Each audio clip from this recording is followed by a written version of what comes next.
Nerdrotic.com. Hello. Hello, everyone. Welcome to a review and discussion of the 15th anniversary of New Who with our ninth Doctor. Yes, Chris Eccleston is the ninth Doctor. And he will forever be the ninth Doctor. William Hartnell will forever be the first Doctor. Hashtag RIP Doctor Who is still in play. I have nothing against the fine people who have gathered this watch party on Twitter to enjoy some old Doctor Who. We can all remember how good the show used to be and bringing the fandom together during this time of captivity, quarantine, and hey, it's not a bad idea. So I am all for it, and I don't know who started it. I'm sorry, but praised. I believe it's a her. So great job. Now I watched it on my computer because, well, I have the entire library that's available for Doctor Who on my computer, actually. I also have it in my closet right here, too, but it was just easier to watch that. And I just finished watching Rose for probably, this is conservative estimate here, 100th time, maybe close to 150. When I owned a comic shop here in San Francisco from the year 2010 on, when I put my TV system in, the video TV system in, Doctor Who was on constant rotation, and it was mostly New Who in the store. So we would start out at season 1, 2005 season 1, and roll on up to, at the time, it was season 6. And we just repeat it over and over again. Nobody got tired of it. I made a bunch of Doctor Who fans. Kids loved it. We played it at kids' birthday parties. It was a show for everyone. And what's brilliant about the show, and before I get started, there'll be spoilers. Do I even need to say anything? Also, please consider subscribing to the channel if you like what I do here. And I want to thank everyone who has subscribed, and I thank you for your continued support. Now, I know there's a lot of comic book stuff going on right now, particularly with comic book retailing, and that's kind of a hot subject on my channel. I will be getting back to that later. Okay, we will talk about it Friday night, and I'm working on a video right now. I actually stopped working on the video so I could do this review. This will go over to Nerdrotic Live when it is done, so please make sure you are subscribed over there. I welcome everyone here. And I know some other people are live streaming. They'll probably go longer than I will, so I will definitely... if you want to continue the party, you can go on over there. I will be doing Exozone later with Doomcock. Okay, so Rose. I love this episode. I can watch it over and over and over again. It's everything that's great about Doctor Who in its simplicity, but it sets the stage for, and I still love Stephen Moffat's sixth season, for 6 seasons of brilliance, all the way up to the 50th anniversary. We set the stage for the Time War, which, they carry through to Matt Smith's era, and the Shadow Proclamation. We hear so much stuff, but we learn who Rose is, who arguably the main character. I would argue that Rose is the main character, especially in this episode and throughout season 1. And that's the way it's always kind of been to me. Anyway, that the companions were supposed to be the main character when they weren't annoying like Clara or and useless like the fam in current Doctor Who. And you get to know Rose in 2 minutes and 10 seconds. 2 minutes and 10 seconds. You get a little montage of London. And funny thing was, while they were filming this, I was in London at that time. I was walking around the streets of London right around the time they were filming this. Within a week. And I love London, by the way. I love the UK. Hope you're all doing great over there. And we see a montage of Rose hanging out with Mickey. And by the time she steps into the elevator, it's quick. She's hanging out with Mickey. You see her talking to her mom, Jackie, real quick. You can already tell what kind of mom Jackie is. She gets to work. She's you could tell she's kind of the only one working. She's kind of miserable. She gets handed the lottery money. And as soon as she steps in that elevator, you have an idea of who Rose is, who is a British Londoner shop girl. And at the time, 2003, 2004, 2005, there was a lot of those, a lot. And she heads down the elevator. And of course, she heads in to find Wilson, who we later find out is dead, and she meets the doctor. And at first, the autons start coming to life. I have a bunch of them, like right up there, hanging on the wall. And she doesn't know what's going on. And the Ninth Doctor's first word spoken is "run," which sets the pace for this New Who era, setting it apart. And we know that Buffy the Vampire Slayer is a partial inspiration for this show. My other favorite show, by the way. For being such an istanphobe, apparently I like a show with a female lead. It's one of my favorites. It's in my top 2 with Doctor Who. And I want to get away from my stupid Star Trek Picard notes here. We also, so Rose gets to meet the Doctor. And while they're in the elevator, the Doctor asks her, well, what do you think it is? And she's all, it's got to be students. Who else has that kind of time? And he's all, it's pretty smart. No, it's not students. Then we make introductions. I'm Rose. I'm the Doctor. Nice to meet you, Rose. Run for your life. And Chris Eccleston was so perfect for this role. And it sucks. It sucks that we only got 1 season. We wouldn't have gotten Tenet, but I still maintain, while I think Capaldi was probably the best actor who ever played the Doctor, I think Chris Eccleston's performance in season 1 is the best single performance over everybody. Because he could play tortured like nobody else. And you already get that feeling. Initially you get, he's very Tom Baker-esque in the beginning of this with his, crazy smile. But later on in the episode, you see the tortured face. We'll get to one of my favorite scenes in Doctor Who is when that long walk down the stairway in the council estate while they're walking towards the TARDIS, and he's explaining everything. So Rose, he tells Rose to run for her life. Her work explodes. She's got an arm in her hand. She heads back home, and then we get to know the rest of the future companions. We get to know Jackie and Mickey, and we find out, and listen, the writing in this episode is so, it's not even close to what is written today in modern television. I'm not even going to say Doctor Who in modern television because you can see it. They're free of restrictions. When Jackie walks by Rose and she's all, oh, she has skin like an old Bible, you can't even say that stuff because that would be offensive to somebody. Jackie hitting on the Doctor when he comes over. You can't do that anymore. You can't have fun anymore because somebody might get offended. Especially, how does that make, it makes Jackie look like a desperate single woman. It's very patriarchal.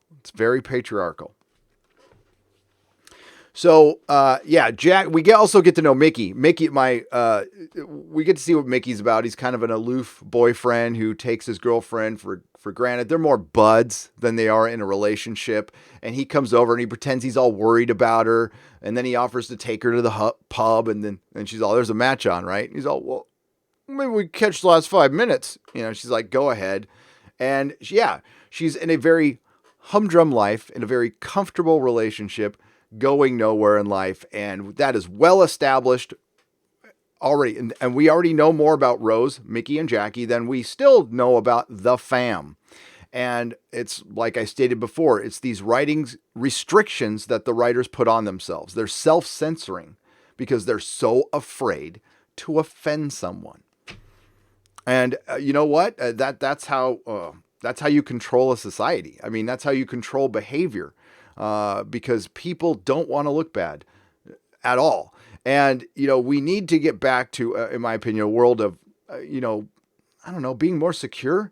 And it's all insecurity. It's like not giving a crap. Who cares what people think about it? Who cares what people think about what you say? I don't. And especially as a writer, you need to be free to do this. And it just exposes the problem of Doctor Who. Now, I don't think Chibnall's capable of writing anything well. I think he's a perfect writer for today's Doctor Who because he'll just be a good little soldier, do whatever the BBC tells him to do, and he won't color outside of the margins, which is what Doctor Who needs all the time. It's a show of that. So the doctor comes over. And there's another scene where Rose yells at her mom for being a liar because she thought she nailed the cat door down because the stray cats were coming in when the arm sneaks in to attack Rose. It's a little statement like that. You can't write anymore either. So the doctor comes over and he's all, she's all, I live here. Well, what are you doing that for? And then they come in. And the arm attacks the doctor. Well, before that, he's going through the tabloids. And, that's never going to work. She's an alien and he's gay. And then he reads the book. And then he looks in the mirror. And you see that he had just regenerated. He's all, it's okay, but except for the ears. And there is an inconsistency already in this that we'll get to. If he had just regenerated, there is a major inconsistency. But it does fit with the 50th. But it doesn't really fit with Clive. So we'll go over to Clive. She goes to Clive's. She looks up online. She uses Mickey's computer. Oh, I'm getting ahead of myself. Let's get to my favorite scene. So after they break the coffee table, and I guess Jackie didn't get pissed about that, the doctor takes off and he's walking towards the TARDIS, and they're walking through the council estate, and we get one of the best scenes in New Who, period, where Rose is grilling the doctor. He's basically wanting to get rid of her, and she's all, no, you're not just walking away from me, dude. Like, what's going on? And is it a price war? And he doesn't come out and say he's an alien. He just says, he gets serious for a moment. He's like chatting her up, and then he holds her hand and he gives her that story about how he can feel the Earth hurtling through space and the spin of the Earth. And he can actually feel that. And, it took me a couple of viewings to actually get that. I'm like, what the hell is he talking about there? But, it's showing how alien he is, his different perspective. And that's something we humans can't wrap our heads around. And that's the genius of Russell T Davies. And he tells her to go home, and he walks towards the TARDIS. And Mickey, then Rose uses Mickey's computer. She looks up Clive on the internet. She finds Clive. He's a conspiracy theorist. And I've always wished they would have gone back to this. All right. Considering what happened to Clive, you would think Clive's wife might look at some of his research and go on a hunt to avenge her husband, and we'd see her again someday. And you never know. We might. And she looks up Dr. Blue Box. I forgot what the search engine was at the time, but it's that early 2000s computer. And she goes to Clive's house with Mickey. Mickey's trying to look all hard in his little yellow VW.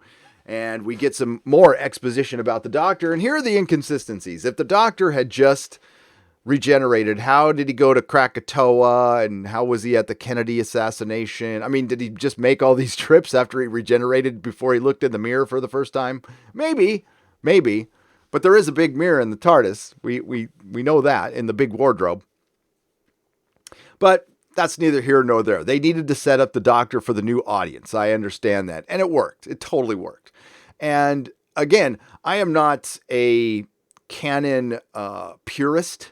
Okay, I don't mind changing a few things about Star Trek, Doctor Who, whatever, as long as it makes sense within the story. And what's the important part of Doctor Who for me in the early on is why I like Firefly and Buffy and Angel.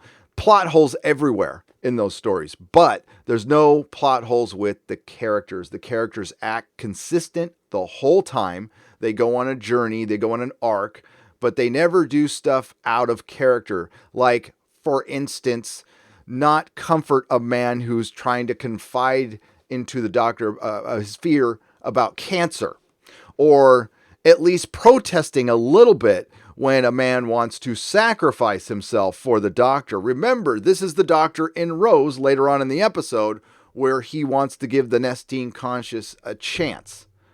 Because of the war. And I love the ending of this episode because clearly they were restricted on budget. So the ending is two Autons holding the Doctor's arms for about 10 minutes. No, like 5 minutes as the attack on London commences with all of the Autons, and they kill Clive, and that's Doctor Who. I mean, poor Clive. And I know he worked on the show, right? He was a producer. He worked on the show. I remember seeing it in the special features like 8 years ago. I can't remember now. But that was a great scene, and it was dark as hell. And Jackie's, I love that scene where she went to the police station. She's calling Rose, and she's all, "You are going to get compensation. I got a paper for you. Don't thank me." I'm like, oh my God, that's my mom. Such my mom. And she goes, "Tra!" And yeah, I love it. I freaking love Jackie so much. She's the best. And you learn to like Mickey. Mickey is very much one of those Buffy characters that starts out wimpy and kind of, very docile and goes on an arc and ends up a warrior at the end. Same with Martha and same with Rose. It's called a character arc. Let's go to Yaz. Yaz sits there. She stands there. Has she gone on a journey? Have they done anything with that character at all? I mean, it's not like she worked for the police. It's not like you can work about, I don't know, all your storylines through weird police reports. Something, I don't know. It's the laziness of Chibnall. And I got a video coming out concerning R.I.P. Doctor Who. But let's get to you guys. Listen, I love this freaking episode so much. And at the end is great. That's where Chris Eccleston puts in his best performance, wherein he's seeking an audience with the Nestene Consciousness, and due to Proclamation 15 of the Shadow, or what is it, Convention 15 of the Shadow Proclamation. And you hear about the Time War a little bit, and you hear that the Nestene Conscious have nowhere to go, and that's why they're coming to Earth. And you find out the Doctor tried to save a bunch of planets and couldn't. He says, "I tried to save your planet. I couldn't save yours. I couldn't save any of them." And you can hear the torture in his voice. And that's Christopher Eccleston. Now, apparently he was going through a lot of personal issues while the show was on. He's been pretty open about that, and he channeled that through his acting, and you can feel it. You can see it. And again, it's brilliant. It's emotional. You feel it. And Rose has to save him and Mickey. And that is something where we would roll our eyes out today, because today when they would do that, they like Chibnall and company would act like that was the first time it ever happened, because women were just kept in the TARDIS in the corner and they never did anything, except Rose saved the Doctor at the end. And of course she travels with them when she finally, at first she says no, she wants to stay home and take care of her mom and Mickey, who don't appreciate her at all. And then the Doctor comes back and goes, "Oh, did I mention this thing? It travels in time." Boom, she's gone. Kisses Mickey goodbye and takes off. And then we go into a second episode that's pretty subpar, but I still like it. And we will get to you. Rose is a beautiful episode of television, a great premiere episode, right up there with the best. Is it the best, Doctor? I mean, I guess it's a post-regeneration. No, I would say Spearhead from Space and 11th Hour are a little better, but Rose is on a whole new different level for me. The whole season as an arc, I love it. Oh my God, the stuff with Rose's dad. Oh man, when we eventually get to that, Rose. I love Rose. I love Rose. I love Rose. So yeah, I'll be reviewing more of these now. Again, this will be going on Nerdrotic Live, and I'll do more. Probably it's going to end up being on my Patreon first, and then it goes over to Nerdrotic Live, and we're going to do a bunch of classic episodes and modern episodes, and because we have no good TV, and it's unfortunate, and I'm glad people came together to see how sad it really is that they destroyed Doctor Who. And I know people are still in denial about this, but I'll have to agree with the What Culture video. I'm not going to say it like this, but he says it's canon. Deal with it. Yeah, it is. It is. Those are the people who own Doctor Who.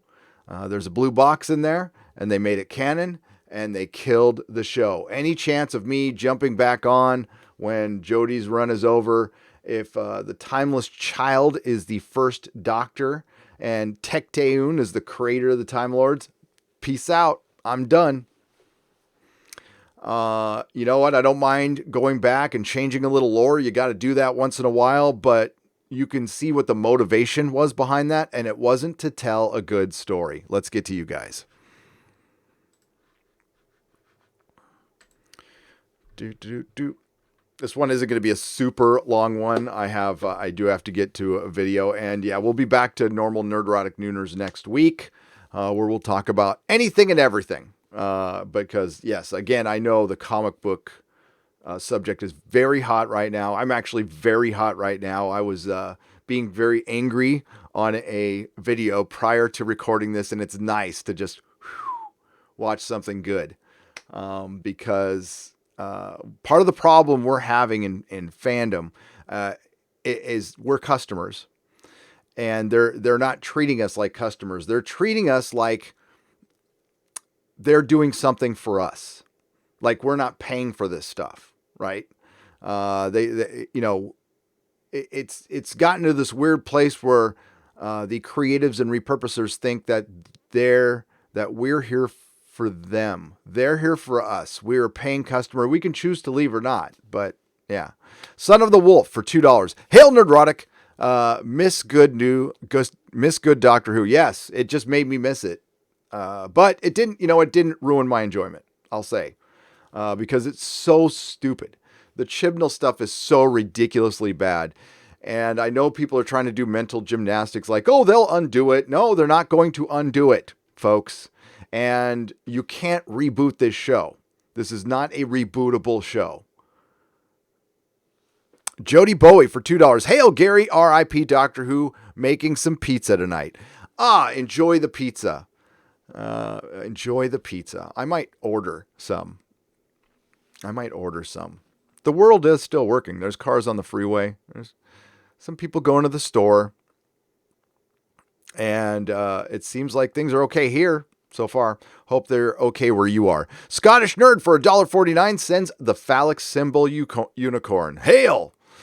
Joe W. Thank you, Scottish Nerd. Joe W. for £10. Maybe we should start a campaign to get younger generations to understand how awesome older TV series are. Stargate 1 and Buffy, The Vampire Slayer, for example. What do you think? Yeah. I mean, Joe, start a channel. If you love those shows, spread the love. Tell everybody how much, in your way, how you love those shows. And that's how you get the word out. I'm actually in a better position because of the channel growth to do fun side stuff like that on my second channel, and I will most certainly do it.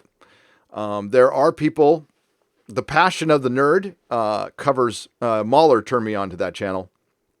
He covers Buffy beautifully. That guy is really good at what he does, and it's all about Buffy. He loves Buffy. Check it out if you want to just see a love fest, and it's okay. I think that's a good thing. Andrew Alios for $5. Beak! Glad you are still going strong during these trying times. Hail from Pete's Stonestown. What's up, Andrew? I miss you guys. I miss you guys so much. This is Andrew from the Pete's Coffee, where I always go get my Pete's after I work out. Keep it up, man. We miss you. Are you guys open? If you're open, I'll come by. I'll put up the app, but I'll put on my hazmat suit and we can wave from 6 feet apart. Andrew, you take care of yourself, man. Be safe. We'll see you soon. We're gonna be fine. We're gonna be fine. Non-stick pansexual for $5. I always thought it was kind of twisted that in the first place that the Doctor took Rose was to watch the destruction of Earth. Tells you a lot about him. Yeah, it does. But that was important. And that shows you that how disconnected he was. And it showed you a little bit in Rose when he didn't think much of Mickey being dead, and twice, and it really upset Rose. And I thought that was great characterization. That's a doctor who had just regenerated, who just came out of a time war. So he saw trillions of deaths, and he was responsible, at least in his head, for billions of death. So a dead boyfriend trying to save planet Earth probably didn't mean much to him. But he learns that over his journey with Rose, and the companions are important to the Doctor because it keeps him connected, and that's why I always thought in my mind that's why he always goes back to Earth, because he sees their potential, he sees our potential. He's inspired by us a little bit. He calls us dumb once in a while, but that's okay. We are. Adidas Singh for £5. Gary, off-topic question. Which punk band do you like better among these? The Ramones or Black Flag? The Ramones. I like the Ramones better. I love Black Flag, but the Ramones are more fun. Neither are my favorite punk band, though. My favorite punk band is, well, it's a tie. I know it's weak. It's a tie between the Dead Kennedys and the Subhumans from the UK. Dick. Yes. Baked Penguin 1 for £5. Gary, the writers aren't afraid to offend the cis melanin deficient. No, they're not. They're not. You are correct, Baked Penguin. Now, is it baked like you eat a penguin, or are you like a baked penguin? Like, I'm baked, bruh. Problem being. Oh, sorry. I'll be right back to you. Problem being. Oz Baxter Incorporated for $5. Lots of planets have a north. I love that line. It's such a Douglas Adams line. Yes. Oh, my God. Rest in peace, Douglas Adams. We miss you dearly. We love you, man. We love you, man.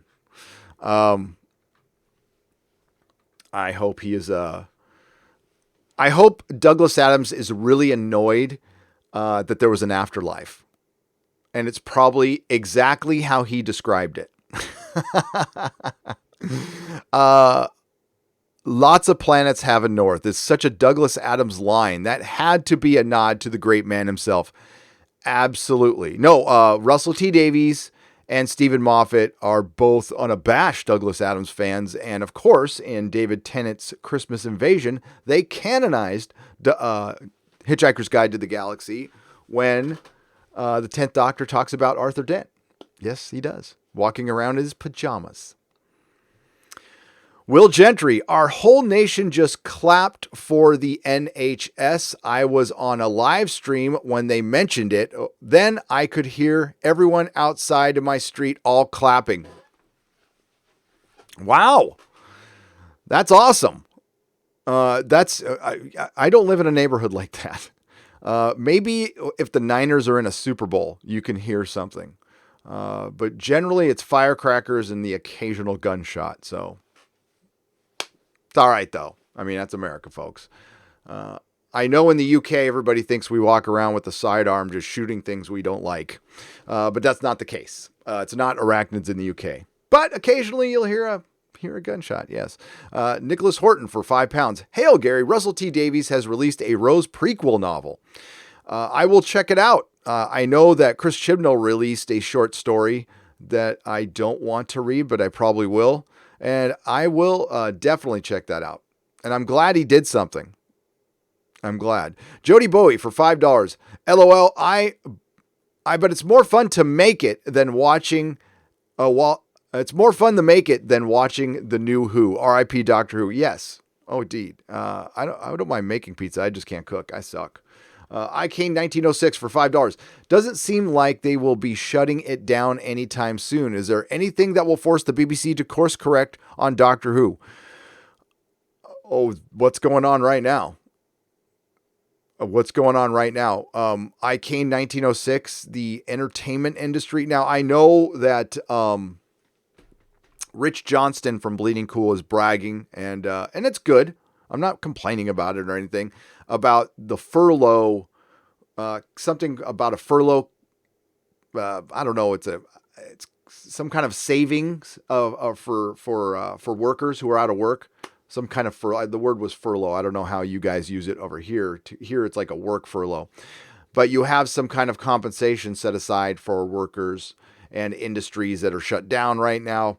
Tell you what, they're going to have to prioritize that because they're not going to have enough money for everybody, and they're not going to have enough money for entertainment pretend shows. This is real life serious shit, and none of your tax money, none of your money should be going towards funding Doctor Who, and none of my money, because we have a very similar situation here. California, now I'm not big on the taxes, very libertarian when it comes to the taxes thing, but they give a big tax credit to Star Trek Picard, $20 million. I was talking about it on my review. That shit needs to be cut off. Hell no. For any show, you stay here, you pump some money into the economy, and we all work together to get things back going again. And that doesn't mean shooting your show in Canada. Sorry, Canada. Doesn't mean shooting your show in some place that gives you massive tax credits. No, you keep it right here. Everybody should stay local for a little while. Help your local businesses. Help your small businesses that survive. That's how we get through that. Is that what's going to happen? Hell no. Hell no. Jodie and Chibnall will be gone after Series 13. Take it to the bank, set it in stone, they're done. And I can say that with confidence because the BBC is probably hoping there'll be a ratings spike. But if they just maintain, say they don't decrease anymore and they just maintain, that is still not enough to keep this series going. And they won't. My guess for the Christmas special, it'll probably... I don't know. You know what? I thought they would get better ratings for the final episode. I thought it would get better ratings than the penultimate episode, and it did not. You guys actively tuned out, and good for you. Now, this is the holidays. Now, these holidays are going to be a lot different, I believe, because if we're back open for business, I think a lot of people will be working through the holidays because we took a big, long vacation earlier in the year, and that might affect it. But no, nobody cares about the show anymore. Just look at the ratings from the first episode of Series 11 to the latest episode. Do any of them pop up? I think one popped up in fourth or fifth episode. I don't know this for a fact. In the 11th season, but then it was all down after that. All down. Snark Boojum for 379 rubles. That was a time when pop singer can act better than actress that won an Oscar now. Yep. Well, now we have pop singers like Britney Spears railing against capitalism. Another millionaire railing against capitalism. It's my favorite thing to cover, actually. I gotta make more videos on that. Vention Migtau for $5. Seeing Earth destroyed in episode 2 gave tremendous emotional impact for when the Doctor revealed that his planet was destroyed. I was like, no! Yes, absolutely. The story for episode 2 was very Hitchhiker-like. It was subpar, but it had great moments that were important for the series. And look, I'm gonna talk about the action figures. So the action figures for the first 5 seasons are some of the best action figures ever made. I'm an action figure fan. Would I say aficionado? Maybe a little close. I don't know.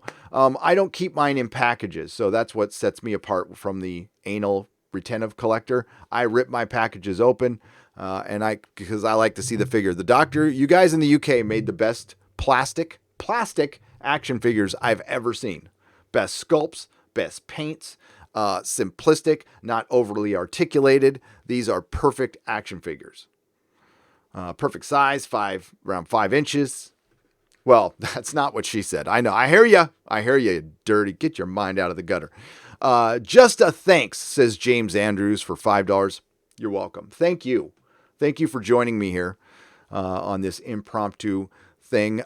Check out Az's review of Rose. It's really good. Check out every review or video by Az. They're all really good.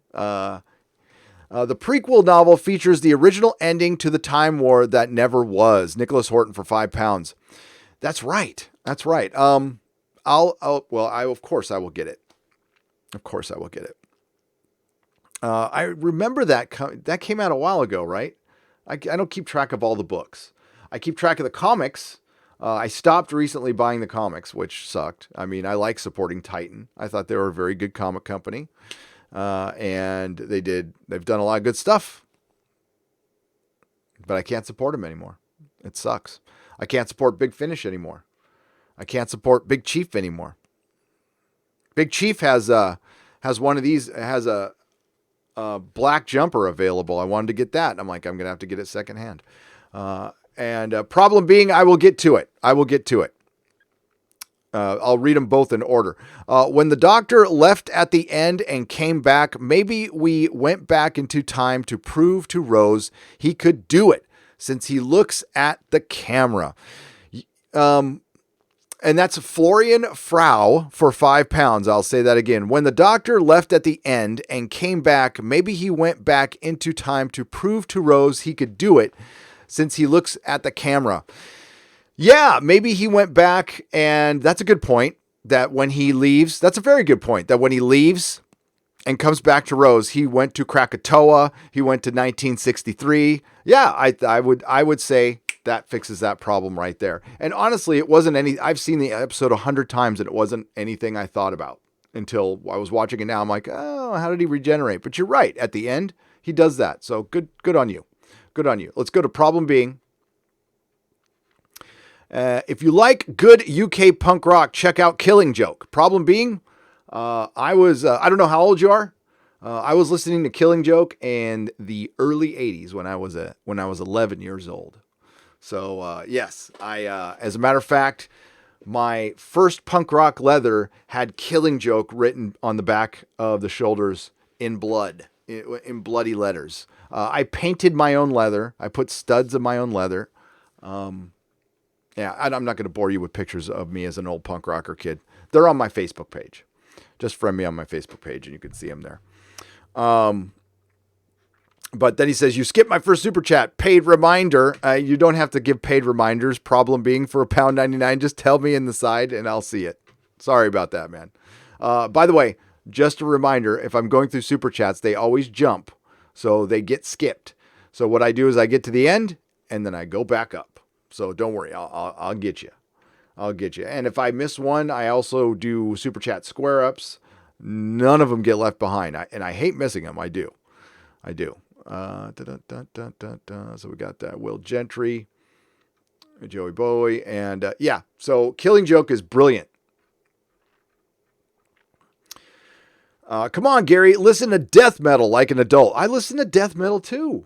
I don't exclusively listen to punk rock. While I was a little punk rocker when I was a kid and I had a mohawk, I was also listening to metal, lots of metal, and new wave, Oingo Boingo, and classical music. I like all types of music except for pop music, pop country and pop music. Don't like it, hate it, can't stand it. Hi, Gary. I just arrived from the rewatch live tweet, and this is Aiden McGurr for £10. Hi, Aiden. You probably saw me, LOL. Sorry for using the Doctor Who hashtag, but I'm only doing it for these. Never when Dr. Woke is on, by the way. Like my new profile pic. I do. Oh, that's awesome. That is awesome. I can see it. I can see it barely. My eyes are horribly bad, Aiden. Snark. Okay, so listen to death metal. But when we go back to canceling Doctor Who, everything is off the table now, folks. And I'm hearing this from my insider for Star Trek, and I imagine it won't be any different with Doctor Who. Funds are being reallocated, and a lot of TV shows here in America rely on tax breaks, and the same goes for Canada. Canada gives huge tax breaks to American productions. They're not going to listen. The general public is not going to allow this to happen. If they hear one thing, I mean, there's 3 million people out of work right now. So if somebody hears that some of that tax money which would have come in, which is too much anyway, to be honest with you, but it gets allocated to pretend time, people are going to get mad. I guarantee you people are going to get mad. They're resentful towards Hollywood anyway. Hollywood better pay attention to and the BBC better pay attention to what's going on in comic books right now, because that is a portent to that is the harbinger of what's to come for entertainment. What happened in comics before is happening in entertainment now. We had an industry filled with partisans who decided to use it for a political platform instead of entertaining people. And then it became divisive. And then it got to the point where if you don't like my comics, don't buy it. Well, that's basically what Chibnall and Jody are saying. You don't like this Doctor Who? You got old. Just don't buy it. Now they were sitting on this big fat cushion of a good economy that they were denying. And now that good economy is gone. It's gone. And now we're going to have to make real decisions about life. And what sucks is the innocent people that get caught up in this. Comic shop owners and truck drivers, key grips, effects supervisors, catering, costume designers. None of these people got political. They just wanted to achieve their dream of working on a show or working at the BBC or working in Hollywood. And it's the power players who are not going to get affected by any of this. They're fine. Who are making all these decisions because they could afford to lose a few fans. And now they can't. And now you're seeing the comic book industry, the comic book retailing industry, die in a matter of weeks. It's not the strongest industry, but it is a sign of things to come if this goes on too long. And if we don't start, treating all customers with respect. Customers or fans. Ash and Jackal for $5. Do you consider Death's Head an official Doctor Who canon? The Seventh Doctor and him had a number of run-ins in Doctor Who magazine and Marvel UK comics. As far as Doctor Who canon, what I consider it canon, I generally consider it all canon. Now I know the Dalek movies are not considered canon. I probably wouldn't consider those canon. I listen. Oh my God, the Children in Need special, the Curse of the Fatal Death. I wish that was canon. I do, but it's not. I don't know on Death's Head. Honestly, don't know. I consider Big Finish canon, but I don't consider the Timeless Children canon. I can tell you that. Stop supporting BBC after, and thank you for the $5, Ashen. Stop supporting, and Marvel UK comics. I used to read the crap out of those. I missed a bunch. Oh, what was the name of your, was it Wild Thing? Wild Thing. Yes. Wild Thing. That was Marvel UK. I used to read that. It was terrible. Flavius Alicanther for £5. Stop supporting BBC after the shockingly biased Brexit coverage. The pound saved went on drugs and cheap The pound saved went to drugs and cheap hookers. The rest I wasted. Here, have some. Oh my God.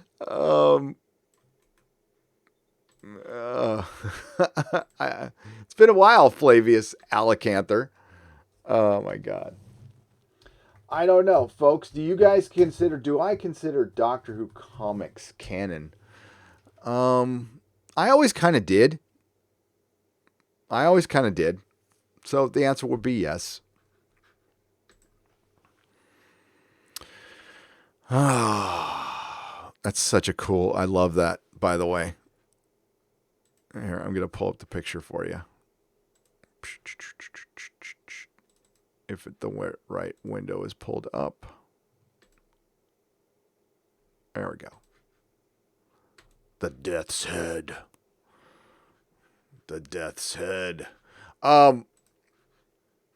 I don't know if you guys, there is a great collection by IDW of the Tom Baker stuff. It's a big hardcover of the complete by Dave Gibbons. And it's also got a Peter Davison story, and it's everything from Doctor Who magazine he was bringing up. The art in that is Dave Gibbons at his best. I mean, his Watchmen art is good. I think a lot of people don't like the coloring from it. I personally do, but the art in the Doctor Who books is, it's so some of his best work. I would love to have some original artwork from that, but I'm sure it's impossible to find. I met Dave Gibbons. I did an interview with him. Maybe I'll. Oh, whoops. Did I not turn that off? My bad. I met Dave Gibbons, and I did an interview with him at Comic-Con. And he was a very nice man, but I hate that he signed off on so much Watchmen stuff. Icon, 1906 for $5. Heard Disney was ticked. They were excluded from U.S. you-know-what stimulus package. Did you hear about that? Yes, I did hear about that from the quartering, and it got me looking into all the other TV shows that have been helped and no, the stimulus is not going to help Hollywood at all, and that is good. And why should it? Why should it? Hollywood, see, I can hear people going, that's so insensitive to people losing their jobs. No, Hollywood has the money. What did they do with all of their $1 trillion? Where is it? I know some of the actors unions have funds and stuff. Where are the trillions of dollars? Oh, well, the fat cats have it. The executives have it. The ones who want to control our lives and divide our fandoms, they're fine. Bob Iger has it. I'm amazed that the creatives do not realize what happens when societies move away from capitalism. Poof, goes the art. Dumb celebrities. Yes, art is the product of a affluent society. And if you look at art through history, there were still artists, but only the best of the best of the best of the best of the best got royal favor. Most of them starved and died broke or crazy or, yeah. Avon calling, that's Blake 7 DVD looks sexy. Oh, the Blake 7 DVD and Red Dwarf are looking sexier every day. They really are. You're right. Problem being. No. Listen, capitalism's as it's run right now in the United States is not the best thing ever. Well, it kind of is. It's the thing that's worked the best ever. And what I meant to say, it's not perfect. We have too many giant corporations getting big. I hate limitations. I hate when government puts limitations on things. I think we need to know our limits. There's a difference. I think there's a point where it's like, do I need $1 trillion? Do I personally need $1 trillion? No. You don't. Now, is it up to other people to tell me what to do with the $1 trillion that I earned? No, I, as an adult, should probably help a lot of people with that money, just as a human being, not being forced into it, my choice. And that makes it genuine. I don't know. That's stupid. It'll never happen. Pie in the sky shit. I know. But no, I don't begrudge anybody getting rich. I think it does. People criticize the hell out of Jeff Bezos, and he deserves it in some aspects, but he did come out and, create 100,000 jobs. And he can do that at the snap of a finger, and good for him. I worked for Elon Musk at Tesla, and he's one of the few people in this planet that I admire. So that's not I admire people in everyday life, like my sponsor and people in AA, and a lot of you out there in the chat. I don't admire celebrities and billionaires, but I admire Elon Musk. A little bit of a Bond villain, but that's why I kind of like him. The world needs a Bond villain. Gary, I never saw Doctor Who, but your passion has inspired me to start all the way back with William Hartnell. Oh, yes. I'll just tune out the Chibnall stuff. Yes. And remember, it's old. It's in black and white. But also remember that was made in 1963, and look at how ahead of its time it was. Honestly, that's not something I recognized until I was older. I watched the early years, first time, like, I don't know, 20 years ago? 20, it's a long time ago. And I was like, eh. But then later on, I'm like, wow. So I, especially watching it in order is fun. It sucks that there's so many missing episodes. They're working on that, but unfortunately, a lot of those, the packaging has that new logo on it, and I just can't do it. But Marcus, Learn as much as possible. Getting into something new, especially right now, is great. It's beautiful. You get into a long, sprawling story that builds this amazing world that you can get lost in for a little while and just have fun. Okay, I got to wrap this up, ladies and gents. I got a show to do. And I'm going to run over to the Exozone. So thank you for being here. If there was Felipe Abrigo for 2,500 Chilean pesos. Hi, Gary. I uploaded a couple of my songs, sent them in your DM on Twitter. Stay safe. I will check them out later. Thank you, Felipe. Michael Henley for $13. The lower level employees will probably get the government assistance, which is good. And there is a lot of crony capitalism in the U.S., so it isn't pure capitalism. No, and you're right. And that's what I was trying to say, Michael, is it's not pure I prefer like entrepreneurship, small businesses. No, I hate to use this term. Yeah, it's crony capitalism. That's the best definition for it. What happened to the end of Blake 7? Loved the show, but the finale was, I don't know, I haven't watched it, was a new definition of disappointment. What happened? I don't know. Paleo Geek, I haven't seen it yet, but I'll let you know. Back in the 90s, I candy flipped with youth. Oh, really? Okay, that just clicked. Okay, I really got to go now. The future ruler of Earth is waiting for me. And look for this on Nerdrotic Live in about an hour. It's going to go unlisted, but you can hang on to the link and share it with your friends. Thank you all. Thank you all to the Modrotics. R.I.P. Doctor Who.